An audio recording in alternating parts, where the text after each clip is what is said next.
Let's also tell you that President Bola Tinubu has inaugurated a 31-member Presidential Economic Coordination Council comprising himself, the Vice President, the Senate President, and the Chairman of the Nigerian Governors Forum, among others. This inauguration comes 3 months after the President established the committee on March 27, 2024. The President also presented the outcomes of his review of the Accelerated Stabilisation and Advancement Plan, which seeks to inject 2 trillion naira into the economy in the next 6 months.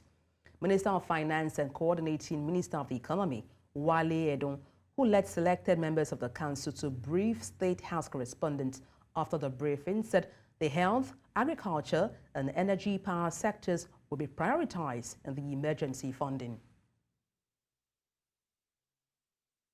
And to unpack this, I am joined by Vahyala Kwaga, a senior researcher and policy analyst at BudgIT Foundation. Good morning. Glad to have you join me. Can you hear me? Okay, my apologies. Delighted as always to be here. Okay, I can hear you now. It's good to have you join me on the news. Let me start by asking, this stabilization package is quite ambitious. There are so many interventions, in this. What's your impression of it? And then what stands out for you? I think for one, it's a timely intervention. It's just unfortunate that it's coming now. These are the types of activities and actions of the government that should have happened shortly after inauguration. A lot of Nigerians are waiting with urgency to see their economic fortunes change. So on one hand, yes, it's a good move. On another hand, it's a little kind of late. One aspect of the intervention, the total package that really speaks to me is the 650 billion naira intervention for MSMEs, for manufacturing firms. Now, this is meant to, among other things, provide much needed funding for MSMEs and for manufacturing firms, which we are all aware is a key problem and a key challenge for production in this country. Numerous studies and surveys have been carried out to show that at least 70% of MSMEs cite finance as one of their largest problems. And it's hoped that this month treated transparently and with the highest levels of accountability. But then businesses are hard pressed with government's plans to improve access to finance, for instance, for housing. Also, like you rightly referenced, the MSMEs and also manufacturing sector. Could these have a ripple effect on the economy? The question really is how effective, how efficient, how transparent will this process be? What are the metrics to determine what MSME deserves this intervention? What are the monitoring and evaluation protocols that would be implemented to ensure that not only is this money distributed and given out, but it is seen to have made an impact, not only in the businesses, but also in the economy as well. One problem that I've noticed far too often with loan schemes, with disbursements to the private sector, for instance, is there is often little to no monitoring and evaluation. So it's basically like the government is giving out free money. And that oftentimes is what the recipients see it as. They do not see it as capital that they can use to structure and drive their businesses to grow. It's basically seen as free money because no one is going to ask any questions at the end of the day as to whether it has been used well, and for how long it has been used. Just to follow up on what you just said, then how best can we ensure recipients see these funds as necessary and then take them seriously when it comes to discharging them in their businesses? So first of all, the government needs to have a very robust monitoring and evaluation framework put in place. And this framework must have been publicly vetted to ensure that anyone, any analyst, any journalist, someone from the media can take a look at it and see that this money is actually going and being used for what it was intended to be used. There has to be tracing and a follow-up of how these monies have been used by these businesses in order to link it to, gross domestic product or what have you.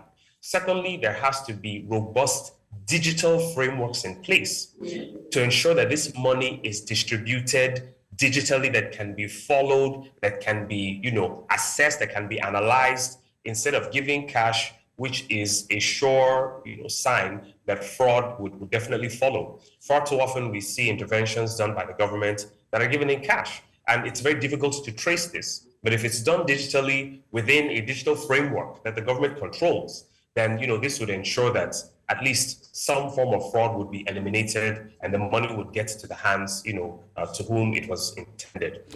All right, now let's take a look at the Energy Security Initiative. I mean, we're talking about initiatives of the government.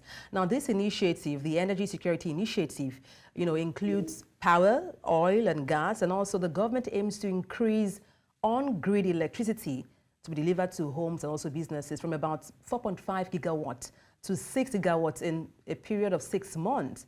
And this is to increase production to 2 million barrels per day within the next 12 months, and also remove barriers to entry for investment into the sector and enhance competitiveness. Do you think this is one too many? I don't think it's one too many. Again, these are things that should have happened right when Tinubu hit the ground running, as we were told he did in the first few weeks and a couple of months after he was inaugurated as president. These are also sectors that have been the victim of corruption, mismanagement for decades. So it will be a daunting task. I think any reasonable person would see that there's a lot that needs to be unpacked in Nigeria's energy industry, or energy sector, I beg your pardon. But looking at the oil sector, for instance, there's been declining investments over the years from 2014 to 2023. We've seen less and less monies come in. One could attribute that to a rediscovery or perhaps a redirection of investments to renewable energies in other parts of the world and other parts of the continent. But also there are the legacy issues of the Nigeria's oil industry, from corruption to oil theft to old and outdated infrastructure, and even still continuing hostilities with host communities. While those problems are not really being treated as fast as they should, for instance, the security issue and the oil theft issue, the president, or rather this president, has put at least one or two things in place in the form of one executive order and two presidential directives. One of the orders has to do with the gas industry and non-associated gas incentives for companies willing to invest in non-associated gas. That has a link to energy generation. The other directives concern local content monitoring and reduction in the contracting time, of oil and gas contracts. If these executive orders and directives can be monitored and have these people answerable to the president, it's hoped that at least in the oil sector, we may see an improved or redirection of investments to Nigeria. Really, speaking to the gas issue, a lot of gas has been flared in Nigeria for decades.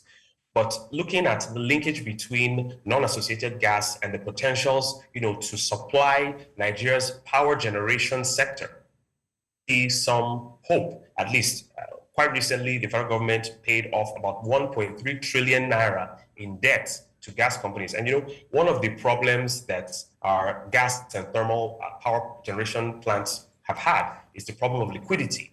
The sector really is in the need for a higher level of investment, which is why I suspect the Minister for Power had wanted to float the idea of increasing the tariffs. In principle, it's sensible, but in practice and in Nigeria's context, it would be very difficult to achieve because we've had very low power output in the first place. We cannot expect people to pay more for power that they did not receive.